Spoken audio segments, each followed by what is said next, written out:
Good morning বন্ধুরা, তোমরা কেমন আছো? আশা করছি তোমরা খুব ভালো আছো। আজকে দুপুরে ভাবছি একটু ভেটকি মাছের পাতুরি করব।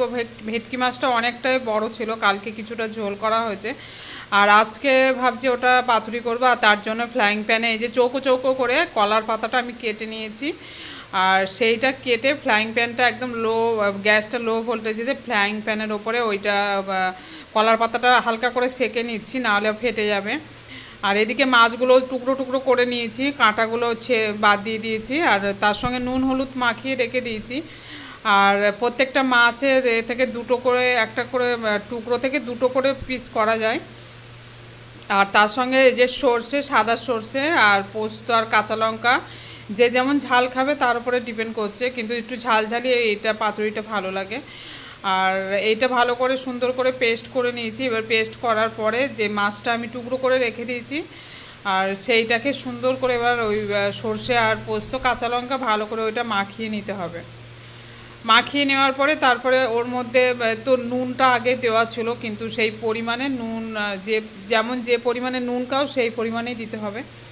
আমি এখানে 2 চামচ মতো নুন দিয়ে দিয়েছি, দিয়ে ভালো করে মাখছি। আর হলুদ ওই যা দেওয়া আছে তাই, আলাদা করে আবার হলুদটা দিতে লাগে না, কারণ একটু সাদা সাদাই দেখতে ভালো লাগে এটা। আর এখানে এই যে ওইগুলো কলার পাতাগুলো চৌকো করা কলার পাতা আমি পুরো সেঁকে নিয়েছি, আর একটা সাদা সুতোর রিল নিয়ে নিয়েছি।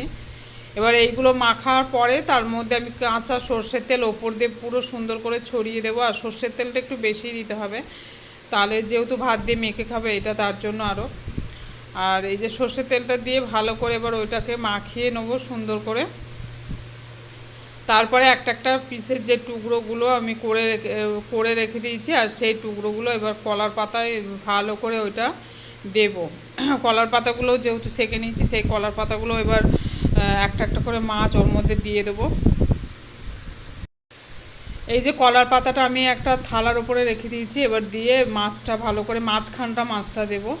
মাছটা দেওয়ার পরে তার উপরে একটু সর্ষে পোস্তে যে পেস্ট করা রয়েছে সেইটা তার উপর দিয়ে আমি দিয়ে দেবো। দেওয়ার পরে যেহেতু আমি ঝাল লঙ্কা দিয়েছি, তার সাথে একটা গোটা লঙ্কা ওপর দিয়ে সুন্দর করে দিয়ে দেবো। দেওয়ার পর তারপরে ওইটা ভালো করে ফোল্ড করে চারটে ভালো করে দেওয়ার পরে তারপরে এবার ওইটা সুন্দর করে এবার বেঁধে দেবো। এবার প্রত্যেকটা ওইভাবেই করতে হবে, প্রত্যেকটা মাছ বেঁধে বেঁধে তারপরে দিতে হবে। আর এই যে ফাইনাল লুক, পুরো বেঁধে সুন্দর করে দিয়েছি, যাতে ওই যে পেস্টটা আর ওর মধ্যে যে তেলটা যাতে না বেরোয়।